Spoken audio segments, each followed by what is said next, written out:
Good morning, everyone, or good afternoon, or good evening, depending on your location. I'm so glad to be able to welcome you to Friday Forum. My name is Cyndy McDonald, and this Friday Forum is brought to you as a service to give you opportunity to hear from subject matter experts on topics that are important to us as educators, as business people, as professionals, and sometimes even as parents or women or men in the profession. I'm so glad to have for this Friday an expert in the area of medical professions. So as you're all logging in, let's let Louisa know what your name is and where you are from. So make sure on the chat, you put it on everyone so everyone can see you. I'm expecting a large number of people. I think we hit a topic, Louisa, that was very pertinent to many people. And so we want to see where everyone's from. So we've got Kathy, Julia, Elizabeth, Jill, Texas, Houston, Jersey. You can see, I know we often have someone from Brazil, from Colombia. So we have people near and far. And I'm so glad to see everyone today. It's the last third week in August. We have one more week in August. Can't believe that we're almost into fall. Good to see Johnny from Fresno. I'm always glad to see people from our area. Puerto Rico, Terry, glad to see you there too. So glad to see all of you. And today, I want to start off because we want to talk with Carmen. Many of you have seen Carmen. She's been part of our Friday Forum. She is my right-hand person. She manages your chats. And the chat is a place where you get an opportunity to share thoughts, comments, things like that. If you have questions, make sure you put those in the question section. If you're listening, then you'll want to go to our blog and see some of the questions that come up on the video recording, because these are all put on YouTube. If you haven't subscribed to my YouTube channel yet, that you should do that. And I have a new channel that I've just set up. So watch for invitations to join that new channel. So Carmen, we want to say congratulations.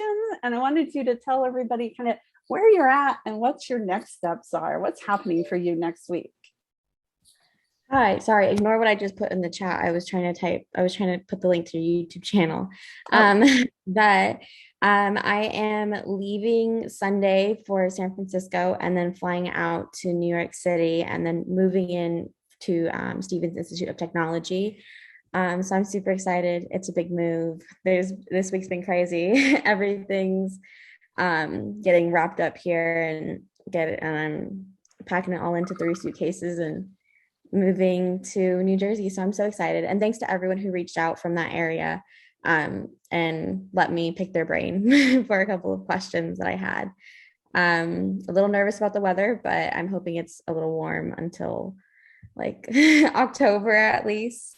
But excited to be on the East Coast. And you're the first one in your family to go that far away for college. Is that right? Yeah. Mm-hmm. So Yeah, how hard was that? Go ahead. My Tell about your brother went brother. to Cal State East Bay. He took a year off and went to a foreign exchange on Brazil. So that was like a big thing, but we knew he was going to come back. And then when he went to college, he did 2 years at COS and then went to the community college in my area and then went to Cal State East Bay. And so then I was supposed to go on exchange to France. I've talked about it before.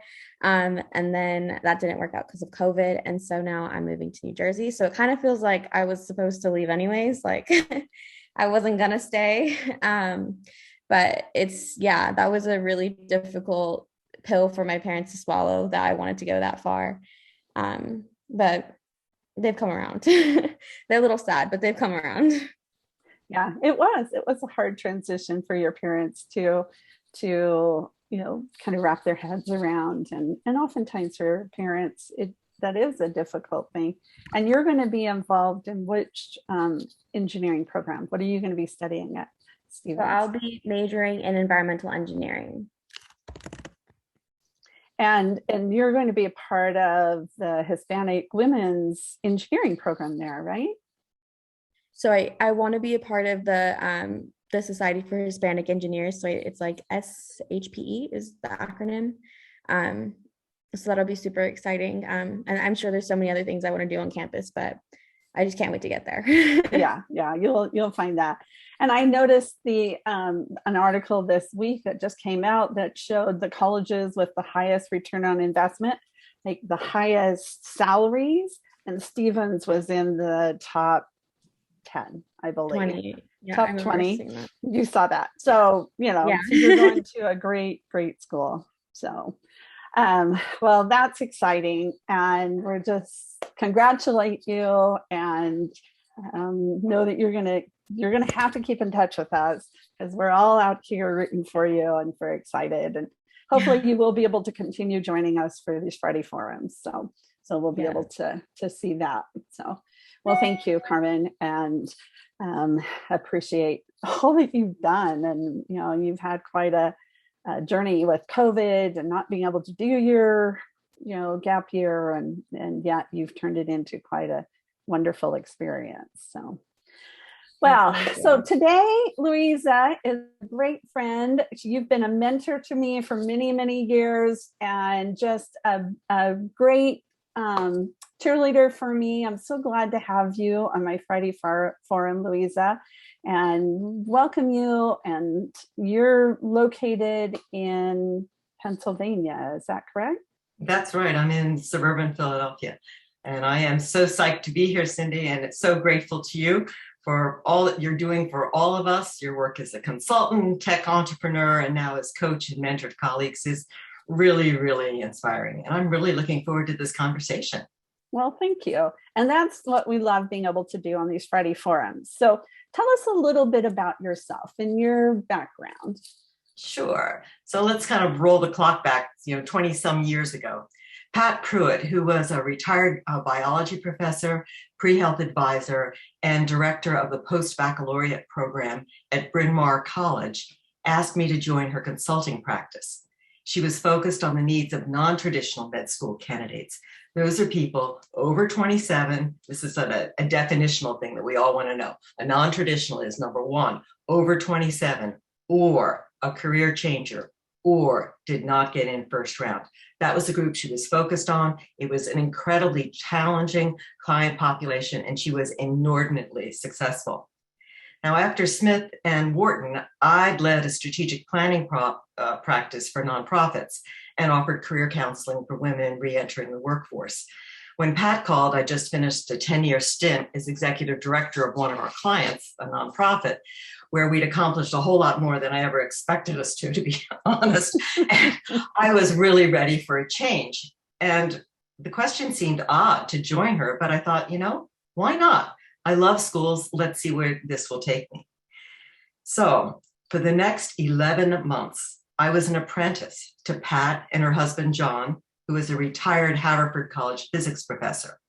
I read the files of every client they had ever seen, sat in on client meetings, and prepared for weekly, incredibly detailed client update sessions. Learning from them was a privilege. It was most definitely a graduate degree in healthcare advising. A year later, they decided to retire and offered me the chance to continue their legacy. It was an absolute thrill to say yes. Since then, I have proudly watched over 700 young and not so young men and women put on their white coats. It almost brings me to tears. We see traditional and non-traditional candidates these days. We also offer counsel for those interested in other healthcare professions, as well as those seeking graduate degrees in other fields. I love every single moment of what I do.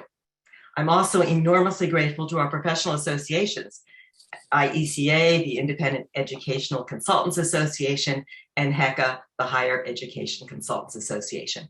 Serving on IECA's board, chairing its graduate school committee, and the foundation, its philanthropic arm, have helped me grow in innumerable ways.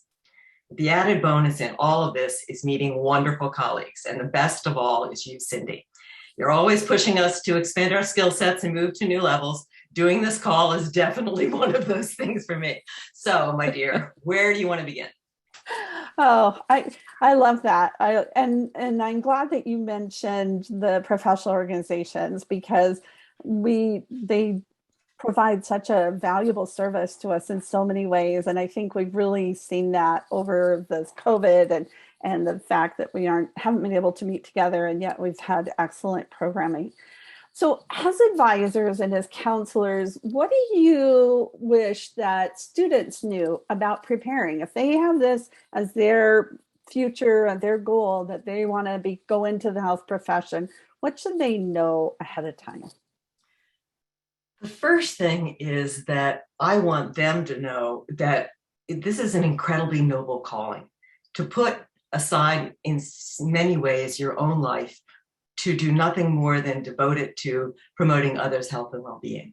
It's a challenging task, and there's lots of hoops that you're going to have to jump through, and we're going to have a chance to talk about a little of that. But mostly, I want them to know it's an incredibly noble calling.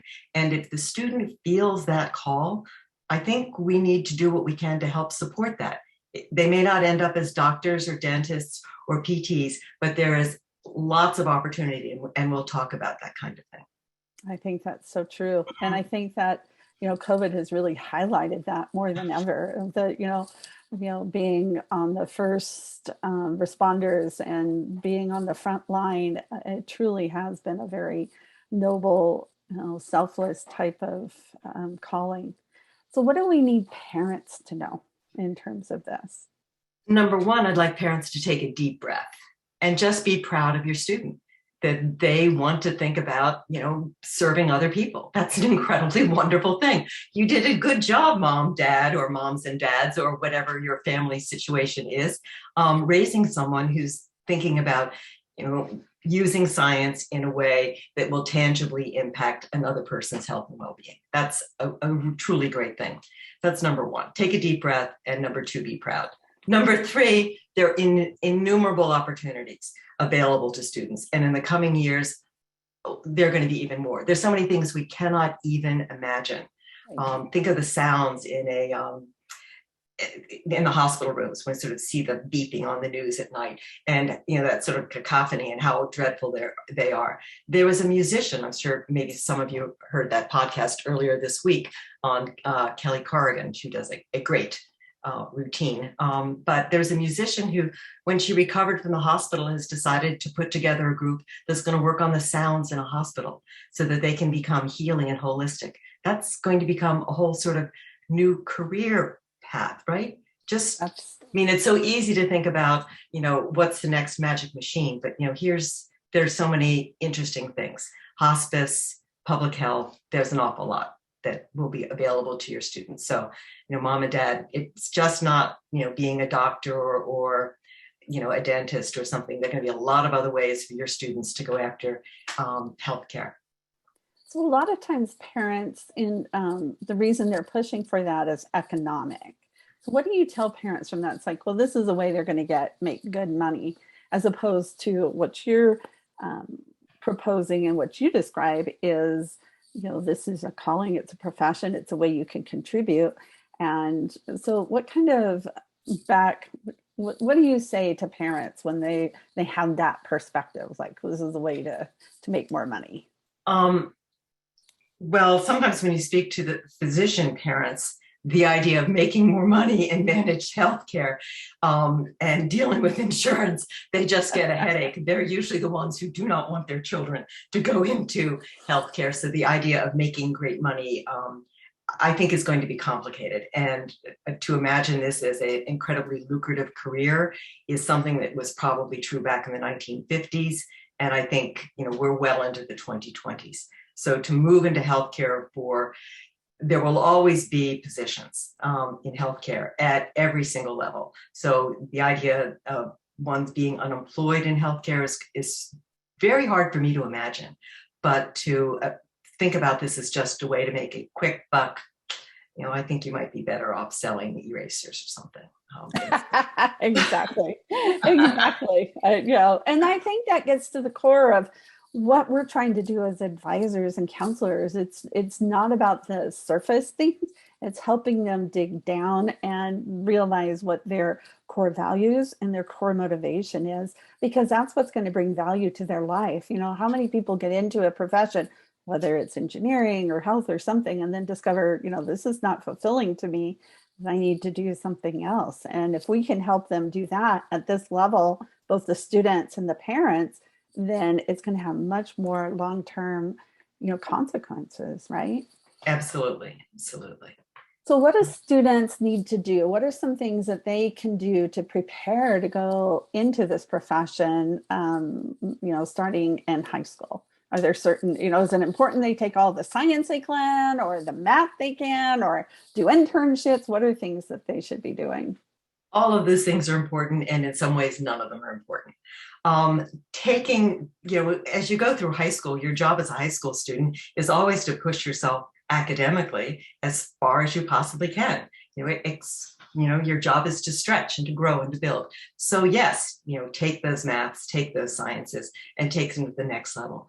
But if you're thinking, you know, to yourself, you know, I might be interested in healthcare, then what you want to do is take the time to begin to sort of explore. This can get to be difficult. A lot depends on what we're calling a lot these days is sort of social capital.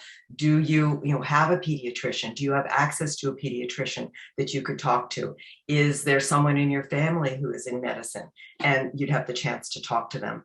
Some schools have wonderful programs and externships, junior and senior year for their students in healthcare or the health professions in some manner. Definitely taking advantage of those. But just know that if your school doesn't offer those, do not worry. It's okay. It's all right as far as I'm concerned if you watch House and Grey's Anatomy. Take math, take that science. Then also think about the skills and qualities that a good doctor embodies. You know, okay, with Cyndy, a good doctor is, give me a word. What's a good word? Caring. Another one. Listener. A good doctor is caring. A good doctor is a listener. A good doctor is competent. A good doctor strives for excellence. A good doctor is respectful. A good doctor is, think about those kinds of things and say to yourself, what am I doing as a high school student to become that person or to hone those skills? And then say to yourself, sometimes, you know, I don't really like all kinds of people. Maybe this isn't what I want to be doing. And it's great to find that out. The sooner you find that out, the better. You know, go off and take that accounting course. Maybe you'll be better off working in a hospital accounting department or working for a CPA firm somewhere. So high school is about, I would say to the students, exploring on all levels and giving yourself permission to be passionate about something one day and passionate about something else the next day. Try things on, see what fits. So in our area, I think that's great advice. And I think that will go toward what you were saying in the beginning, is to take a breath and look at, you know, who you are and what you have to bring. And, you know, and that comes back to those core values and being able to demonstrate those. In our area, though, we have a lot of academies in California, and I imagine there are several in other parts of the country as well. So they'll have a health academy. So we'll have students who get their LPN license, for example, and then go in and, or, you know, they go to the first level, and then I think LPN's the second level, and they'll be in quote unquote a doctor's academy. Does that help, or are they just? It's terrific. I mean, you get a real sense of whether or not you're good at this work, you enjoy this work. And if the student finds that, or mom and dad observe that the student, beyond being just sleepy high school student, but is dreading the mornings when they're going to be doing clinical care, or is dreading the mornings when they're doing the academic work that goes with that, that says something. On the other hand, there's a child that literally bounces out of the bed, that comes home at the end of the day and they'll say, you cannot believe how cool it was today. You know what we did. That says a lot. And that's important. And the students who have access to academies like that are so incredibly lucky, but most kids don't. Right. So let's, you know, I'd like, you know, for all of us to be thinking about, you know, there's an incredible range of opportunities that students have. There's the social capital opportunities. There are the opportunities based on school district and zip code, and there are the opportunities sort of just based on the way life has dealt the cards. Well, and a lot of times at the high school level, there's such a limit to their curriculum. Like they have to get in such classes in order to be college prep that they don't have a lot of opportunity. Like many students can't even take anatomy in high school. Right. Very few of my students could do that. So that makes a lot of sense. So what about when they go to college, Louisa? What are some things that they can do there? Well, Let me ask this question. First of all, do they have to major in biology? absolutely not. Can you say that again? We're going to record this and we're going to tell not. parents. And this is, again, one of those things that, I think all consultants need to have in their toolbox, something that you need to know. And it's probably easiest to think of medical school because of their requirements. Each program, dental, medical, PA program, they all have different academic requirements. Heaven forbid that they all be the same, but they have different requirements. But it's easiest to think about medical school. To go to medical school, you need to demonstrate, they call them competencies, but let's forget that. Let's make it really easy for ourselves and for our students. They need the following things. Number 1, 2 semesters of biology. Number 2, 2 semesters of inorganic chemistry. Number 3, 2 semesters of organic chemistry. Number 4, 2 semesters of physics. Number 5, 2 semesters of English. And number 6, 1 semester of biochemistry. That is 11 semesters of coursework. That is all you need to go to medical school. There are a few quirks. There might be some places that want you to take a biostat, blah, blah. We can work that out. But in general, we're talking about 11 courses. And for most kids, they're taking 4 or 5 courses a term, right? So you're probably spending about 1/3 of your academic career. You can spend 1/3 of your academic career taking your pre-health courses. That's all you need to do. Wow, 1/3.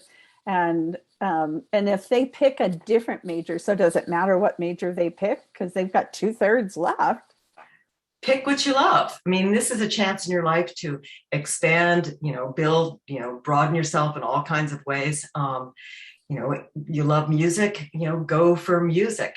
You could think about music and the mind and therapy. There are all kinds of wonderful connections you can make to healthcare. You could do art history. You could do studio art, your ability to draw. Think about that. A patient comes in, you're explaining to them, how we're going to fix that knee. You're just quickly doing a sketch. There are so many different ways that they can be useful to you in your career. It also can be useful to you just in yourself. Being a physician is an incredibly arduous task, becoming one and being one. So to have another part of your life that gives you great joy is terrific. And there are all kinds of other things. Psychology is a great major and an exceedingly common major. You're going to be dealing with people all day long. So understanding development is great. So pick your major, make sure it's something you enjoy, something where you can do very well. And we'll talk a little bit later on about, I hope we'll have a chance to talk a little bit about grades and how all that works itself out in the process. Absolutely. So go ahead, let's go into that. So if you're picking your major, I know my daughter had a friend who had gone through the conservatory at the University of Cincinnati. And then, he played in the orchestras all over the country and then decided to go to med school. And he was a phenomenal student because of the training and everything that he had in music, Absolutely. So think about the discipline, his ability to get along with all kinds of people, playing your instrument, being able to listen and hear. Music is, truly a wonderful thing. When we talk about what it takes sort of for medical school, I always think the easiest way to I'm into easy ways. Think of a desk, a 4-legged desk, right? Each leg of that desk must be, equally strong so that desk can be completely sturdy. So the first leg of that desk is your undergraduate GPA. And though the schools track overall, what matters most is what they call BCPM. Biology, physics, chemistry, and math. And you calculate that grade and you want to make sure that it's as high as possible. For most medical schools, you're looking at something in the 3.5, 3.6 range. That's where you want your GPA to be. That said, it can be below that. Things can work themselves out. But in general, we are talking about students who are capable of performing at that level, right? Number one, BCPM. The second leg of the med school desk is the MCAT score, their standardized test score. And that, again, they're going to need to prepare for. That's going to be the second leg of that desk. The third leg of the desk for medical school is research. All students need to do some kind of research. Is it that you need to be doing bench research or clinical research? That's great if you have the opportunity. You can also do research in an English class or in a history class. Your ability to use sort of basically the scientific method and look at things in a calm, logical, rational manner, to be analytical, is what that sort of requires. Now, if you wanted to go into clinical research sort of long-term, academic medicine, you'd want to be doing some clinical or basic science research over there. But you don't have to limit yourself that way, just as you don't have to limit yourself to majoring in biology, right? The fourth leg of that desk is your clinical experiences, and you can divide them into two different sort of ways. One are going to be your shadowing experiences, the chances that you have to observe other physicians and healthcare providers. And you need that so that you understand exactly what they are doing, and you have the chance to observe them and get a sense of, what parts of what they're doing you'd like to emulate and what parts you think maybe you could improve on. But that's part of the shadowing process. The other part of clinical is the actual hours that you spend, time you spent working with patients. In an ideal environment from a medical school standpoint, you're doing that in a hospital or a healthcare environment. That's been complicated in COVID and kind of more detail than we need to go through right now. But that's sort of how that works out. So that's the four-legged table or desk that all med school students sit at. And the students sit on a three-legged stool where they are first and foremost scientists. I prove I'm a scientist by number one. And I can see this popping up again. What is BCPM? Biology, chemistry, physics, and math. So it's not calculus, okay? Biology, chemistry, physics, and math, BCPM. I prove I'm a scientist by my MCAT score, which will be the standardized test that will have a way to compare my academic work to the work of other students around the world. The third way I prove that I am a scientist is by doing research, right? 1, 2, 3. I prove that I am a scientist. The second leg of that med school stool is a healer. I prove I am a healer by the fact that I've done some clinical work, I've spent time reaching out to help others in a healthcare environment, trying to help them feel better. I can also do other things to make on that heal side. Think about volunteering and the kinds of things that you can do to heal communities, heal relationships. All of that can, work and be part of what it means to be a healer. And then the third leg of that stool is you are an educator. The number one problem in healthcare is access. The number two problem in healthcare is compliance. If I go to the pediatrician with a screaming 2-year-old who's, pulling on his ears, and the doctor gives me a prescription for amoxicillin, and I go home and, it's okay, day number 1, day number 2, I get the medicine in, but the baby's screaming, doesn't want the medicine. I say, what the heck, I'll just throw it out. Everything's fine now.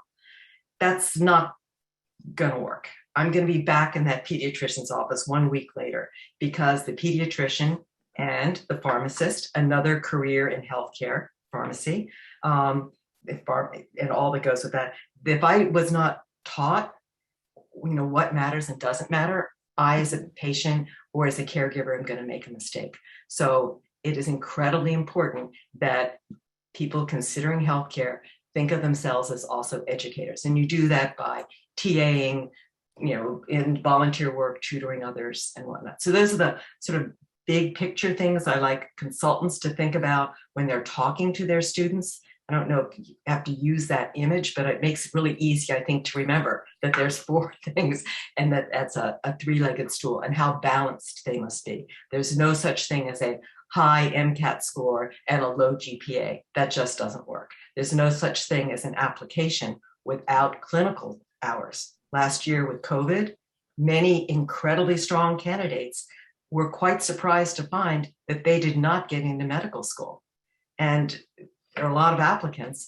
And in calling some deans, thinking to myself, well, they're going to have to make an allowance this year. Ha, ha, ha, smiling. And I got silence. And she said, you've got to be kidding, Louisa. There are a million great candidates. If they don't have the clinical experience, they can just sit out a year and get it. And then thinking, of course, she was a nut. I called another school, and this other admissions officer really brought me up short. So clinical hours are incredibly important. And you can see why that would make sense. You don't want someone getting into medicine who doesn't really know exactly what they're getting into. And there's so many of the soft skills that you learn when you're doing that clinical work that's just really important. Oh, yeah, that's very true. Louisa, could you comment on career pathways in healthcare? For example, what do you think of starting out as a medical assistant, nurse, or PA, and then seeking a higher level, such as becoming a doctor? And do you have any comments on dual enrollment healthcare while in high school? Okay. I think you should go for what you want. So if you're talking about someone who starts off as a medical assistant, nurse, or PA, but they really think they want to become a doctor, that's a lot. There's a lot of time and energy that goes into becoming sort of any one of those careers. Many people will work as a medical assistant between their undergraduate and their and medical school during that period. Remember, in high school, you talk about it as being a gap year. In med school parlance, we call them glide years because we're not gapping anything. And even, I wish there was a better word than glide, because they're definitely not sliding along. These kids are working hard. So it could work that you are a medical assistant during those 1 or 2 years while you're applying. But in general, I don't think it's a good idea to go down that path. That said, suppose you do go off and become a nurse, or you become a PA or a medical assistant. Time goes on and you find that there's more that you want to do. And it's time for that person to reach out to someone, a healthcare consultant, and figure out whether or not it's possible and what the pathway would look like. Is it impossible? Absolutely not. Happens all of the time. It's just difficult and it takes more time. Does that answer the question, Carmen? I think so. I think that was excellent. Okay. Dual enrollment in healthcare while in high school. I'm kind of wondering what that means. Taking some healthcare, taking some college courses while in high school? Probably, yeah. And if or that's like what doing that means, the CNA or something like that. MA program. Absolutely. And what that means is, just as we said earlier, we're all about, all of us as consultants, remember, no matter who our students are, we want them always to stretch, explore, take whatever their interests are to the next level. And if that's their interest, go for it. And if they do that and then decide later on they want to go get a business degree, go for it. It'll be just fine. Nothing's going to hurt them. That's a trend that I'm seeing a lot from one of my students interested in health, is they're actually going for that business degree while they're doing those core classes. Is that a trend that you're seeing as well? I'm seeing it as, I definitely see it. And often I see, because we work with the non-traditionals as well as the traditional candidates, is sometimes students will leave between, say, junior and senior year. They'll have that summer internship with a financial firm. They'll graduate and mommy and daddy are so pleased, and off they go to work for a consulting or a financial firm or whatever. And 2 or 3 or 4 years later, student comes back and says, that's not really exactly what I wanted to do. And is it possible to change things? It is. It will take a little bit of work, but they can indeed change what it is they want to do. And other people decide that they love that what they're doing in business is making so many things possible for other people. They're working on the insurance side. They understand, hospital administration, because they understand the science. They're incredibly well positioned to be of help. Right. Right. Will those BCPM dual enrollment courses count for medical school? Complicated. Any college course you take as a high school student, any course you register for must be reported and will be counted. So you want to remind your students, but this is going to be true for anyone, for any graduate program, that if you sign up for one of those summer programs and where you're going to earn a college credit and then you decide not to go, but you forget to drop it. So all of a sudden you have a WF or an F Yep. that you're going to have to report it. And admissions is going to laugh at you because you're going to have to say, I was a stupid 16-year-old. But they will laugh and they will know that you're a 16-year-old. But in most places, you're going to want to take college courses. When you talk about those dual enrollment, a lot depends on kind of where the student is going to do that dual enrollment coursework and where they're going to college and how those credits mesh together. Definitely. Questions? Have you Yeah, found that? Sorry, we're getting flooded with questions. People are sorry. I was like, I can't, I'm going to disclose that, you know? This is a popular topic and it generates a lot of questions because it's not it's not everybody's area of expertise for sure. So go ahead, Carmen. Have you found that medical schools will often prefer candidates with other life experience after college rather than candidates coming right from undergraduate? If I'm a medical school officer and I have I have two equally talented, absolutely everything is the same between them, but I have a student with 2,000 clinical hours and I have a student with 150, I'm always going to take that 2,000 hour. We're talking about same GPA, same MCAT score, similar volunteer experiences, same number published. I'm always going to go for the extra time. And I'm going to do that for two reasons. Number one, that person who has taken a little bit of extra time is going to be bringing in maybe another perspective to class. And number two, there are a limited number of seats in each class. And I'm going to say for the other one, you know what?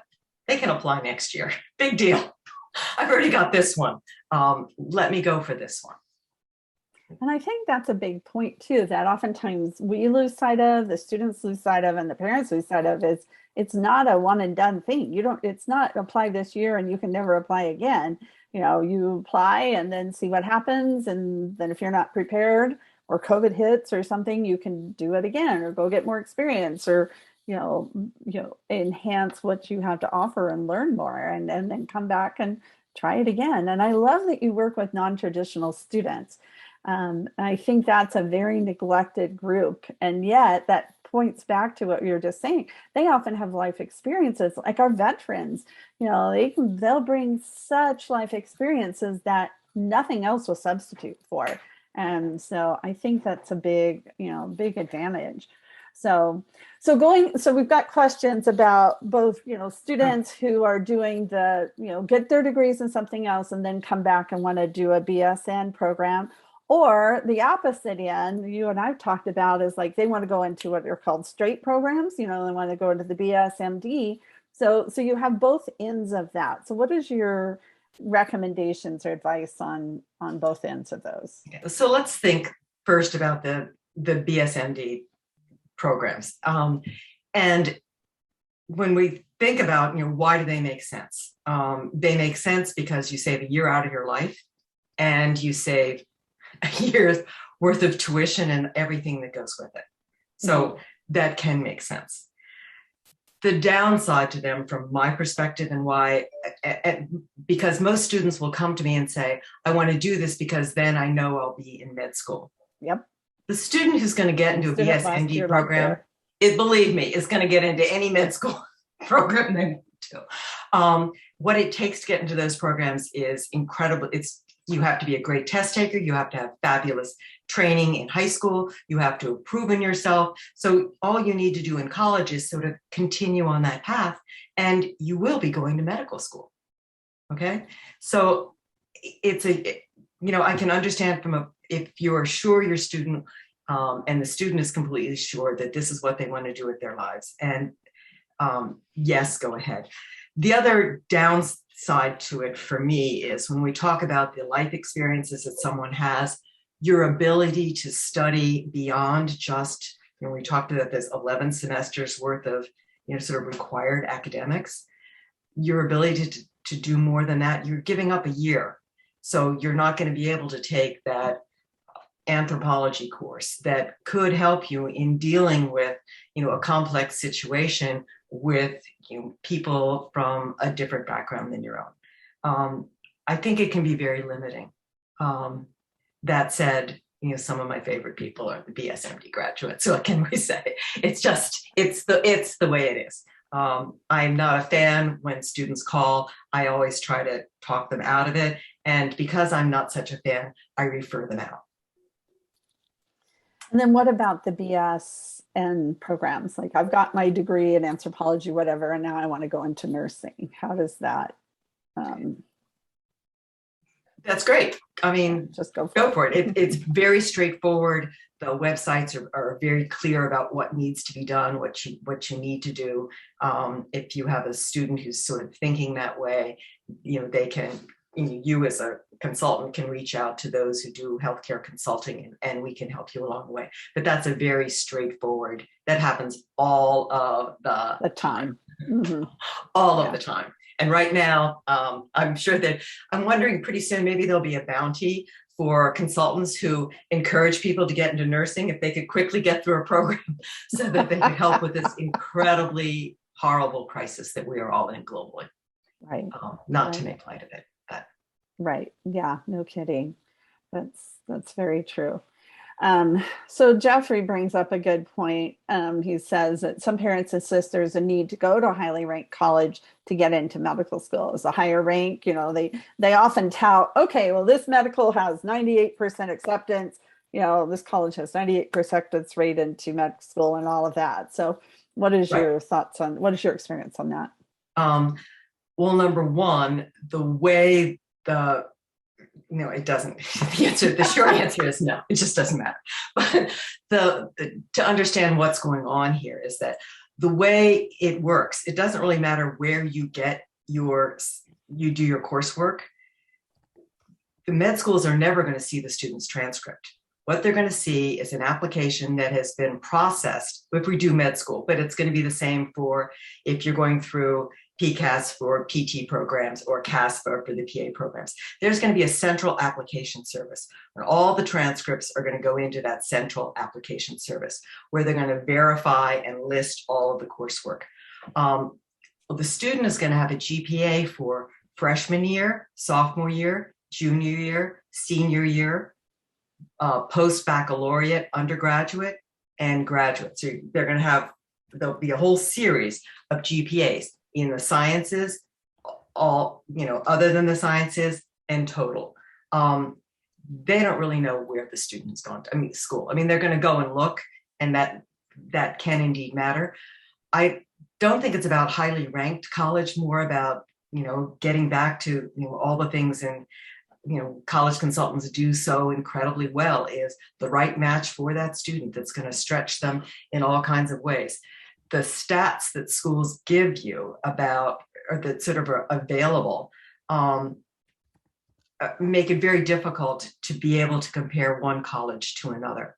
Some schools screen who they will support in their medical school or dental school or whatever applications. So there's a screening process you go through. So it may be that you didn't get the chance to, so yes, 98% get in, but they said no to the 70%. It was only the top 30% who were allowed to apply. So it gets to be sort of complicated. And that's when our college consultants, exactly what you're doing. You know what would be a great match for your kids. And as far as medical school is concerned, I'd be thinking more in terms of schools where students can have access. Think back to that four-legged desk, right? Can they have access to a professor to get research? Is the school located near a healthcare facility? Right. So that they can get some clinical experiences.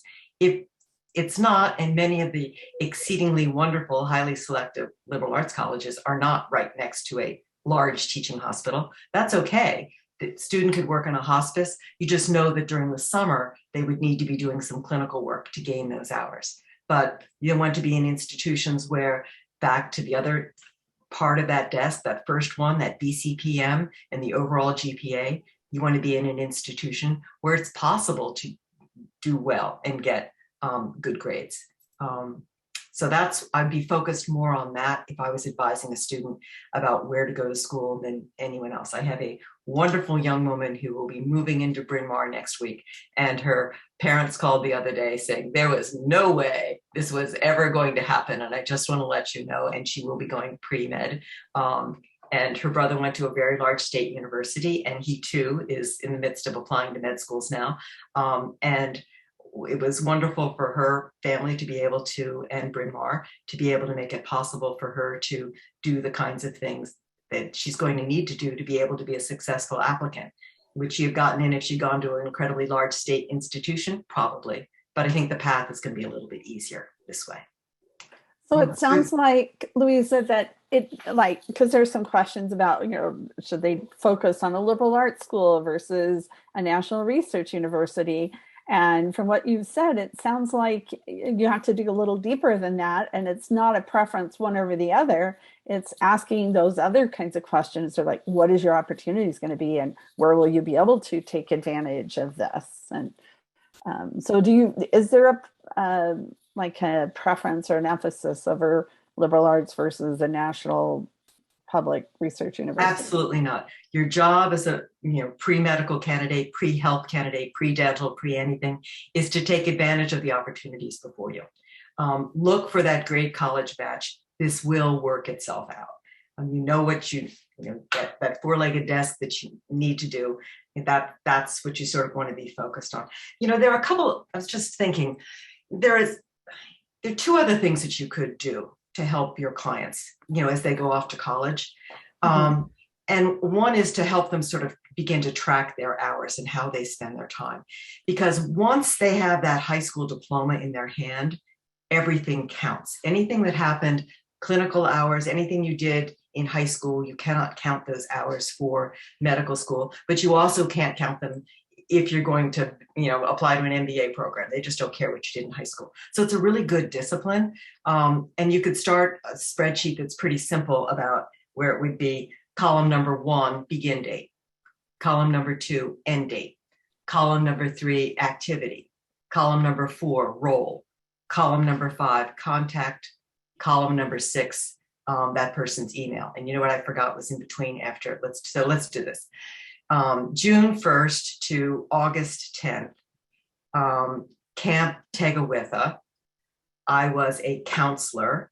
I spent, and then I would add an extra column being total hours. I spent 150 hours, and Jane Smith and Jane@yahoo.com was my supervisor. I would keep track of summers, Thanksgiving, winter break, spring break, shadowing, July 4th, visit grandma. We know where grandma lives. That's okay, but that grandma is in Kentucky and that you live in California is something that you could do. Or that grandma is in hospice or in a retirement community. You can just make all that note, those kinds of notes. I would definitely start keeping track of my time and the way I'm spending it. It will make application process so much easier. It'll also give you a really good sense of kind of what you're doing and what matters to you and doesn't matter to you. And the second thing I do that during the school year. You could do one that was breaks and maybe title the other one in good old Google Sheets at the bottom during the school year, and do first semester, second semester, how you're spending time.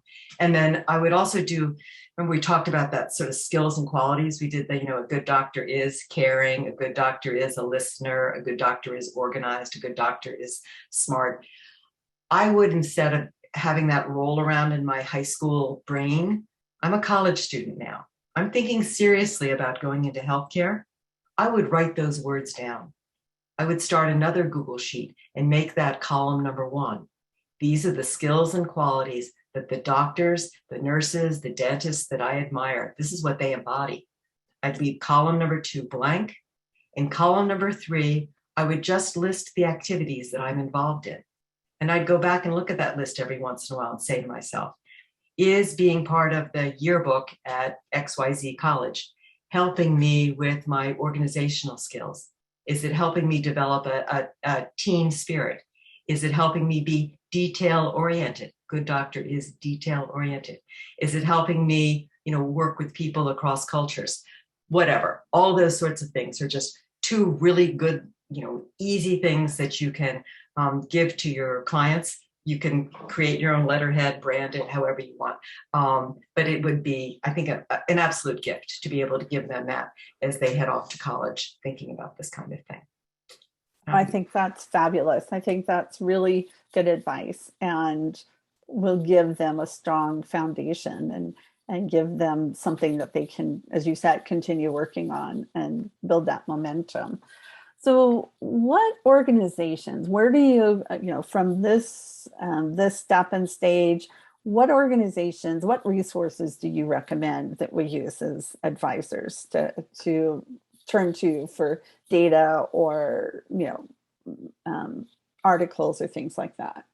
Absolutely. And there are tons. I mean, you can just sort of Google med school, but I think I would look at our professional associations.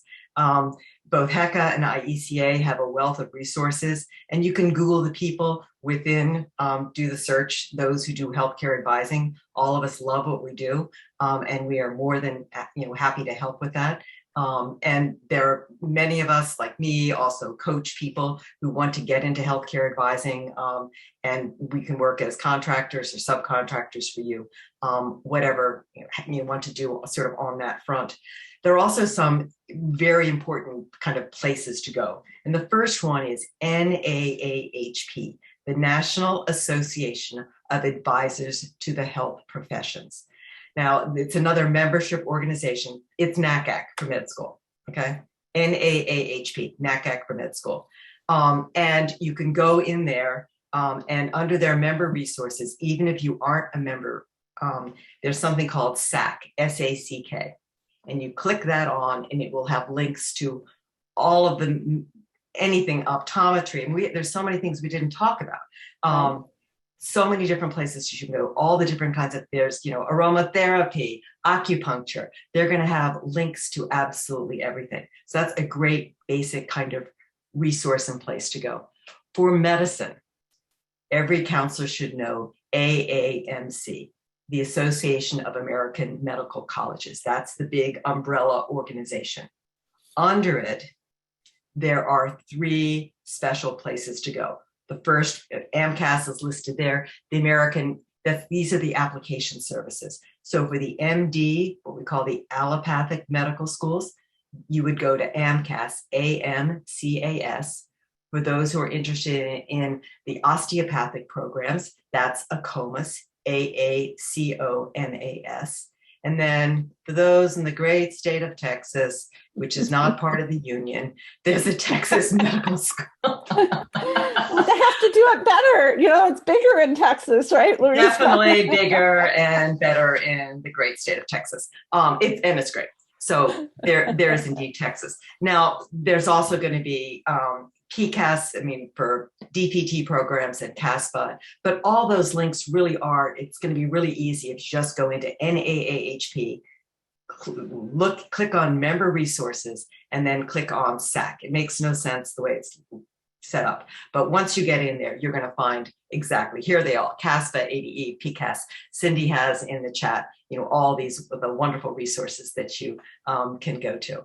That's because you gave them to me. I would not have known these off the top of my head. So you guys are all benefiting from Louisa's knowledge and expertise and preparation. It shows you the level of preparation. So, and how can they get a hold of you? Sure. Love to hear from any and all. I'm Louisa at pruittrabe.com. And I think Carmen's throwing that into the chat for everyone. And eager to hear from folks, and so much fun, Cyndy, to be with you. It always is. I learn so much every single time. And what can any of us say? I'm just thinking of earlier this week, was it Wednesday? There's a monthly group of consultants that meet. All of us, we call ourselves the seasoned and well-seasoned medical school consultants. And they are such an incredible band. And I know every single one of them would be more than happy to be in touch and to reach out and help people if you have any questions about schools, about programs, about these parents are telling me that if he doesn't major in biology, life is coming to an end. And I have done innumerable calls for some of you where it's just a quick little intervention call. It takes about 5 minutes where they say, now Louisa has sent over 700 people to medical school. Do you think maybe we could have her insights about this? And I will calmly and cheerfully calm the waters. And so will all the other consultants. Because, I mean, let's think about, what I think of our real responsibility, sort of in all seriousness, is that I believe everyone on this planet has the right to quality healthcare. We need to get there. It's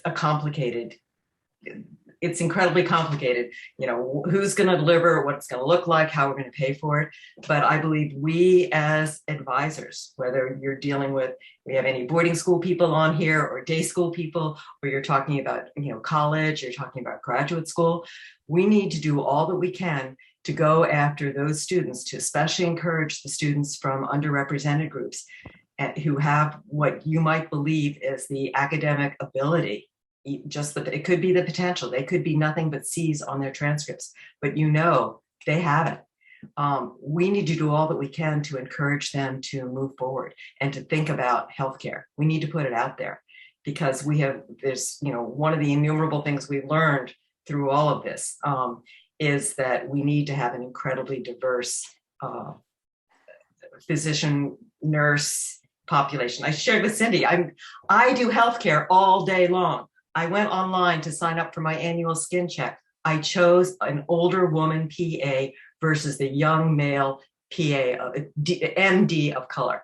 What was I thinking, right? What was I thinking? I was thinking, well, it'd be easier for me to undress in front of one. Please, this is craziness. Now, what happens for someone who does not have my education, who does not have my access to healthcare, who doesn't speak English as their first language? We need to make sure that there is an incredibly diverse, not just in terms of race or in terms of gender, but in terms of culture, religious traditions, gender identifications, anything. We need that to be as incredibly diverse as possible. So if you have a student out there who in the back of your mind, you think, this one could be good, go with your gut. Encourage them to move forward, get them to take those maths and sciences, or encourage them to get some hands-on experiences so they can test it for themselves. That's my mini lecture for the day. Oh no, everybody's really appreciates your perspective and it echoes what a lot of us feel. And again, I think the pandemic has really highlighted and accentuated that and how we need such more diversity and the importance of equity and access in healthcare. And as you pointed out in the beginning, Louisa, there are jobs and careers that haven't even been invented yet or thought of. And, and somebody asked about, integrative healthcare. I mean, there are just so many opportunities that are coming, but we need people who look like us, feel like us, grew up in the same backgrounds that we can connect with and identify with and not feel threatened by, in the healthcare to be able to deliver quality healthcare. So and I think you also highlight that we all can make a difference, as counselors and advisors, we are those voices of authority. We can call in people like you to talk with parents because a lot of times, they just need that voice of an expert to say, here's what the myth is and here's what reality is. And I think that's what you've been able to share. So thank you so much, Louisa. This has been very valuable and you can see the comments. People have just really appreciated it and your perspective is just always just so inspiring. And thank you for all that you've done for us in our profession too. So it's an absolute treat to be with you. And I've listened to when I do this, but it's very different, I will say to everyone listening, what it is like to see this incredible roll of comments coming through. It is more than, I don't know how you do it, Cyndy. You and Carmen are truly amazing. And they're great. I love learning from all of you. I love being with everyone. And we are, I would say one incredibly lucky bunch to have each other and to have you, Cyndy, as our band leader. Okay. Oh, well, thank you. And 2 weeks. So we're the Friday forums are usually every 2 weeks. I try to do them. I think the first Friday and the third Friday. So, but the next one I believe is on the 17th of September. We're going to talk about homesickness and how to help those incoming freshmen, since a lot of our students are going as freshmen, and especially for any students, they have to deal with this, especially for first generation students or other students. So Lisa Henneman from Grown and Flown is going to join us, and we're going to talk about helping students and parents deal with that empty nest and being homesick that first semester. So thank you, everyone. Thank you, Louisa. Thank you, Carmen. And we'll see you in a few weeks. Check your email. I'll send out the link to this so you can share it. Please share on your social media. Let people know about this session and other sessions that we've done. And as Louisa said in the beginning, we grow because of you. So I just want to tell you thank you. And thank you. Have a great weekend, everybody. This ends our webinar for today.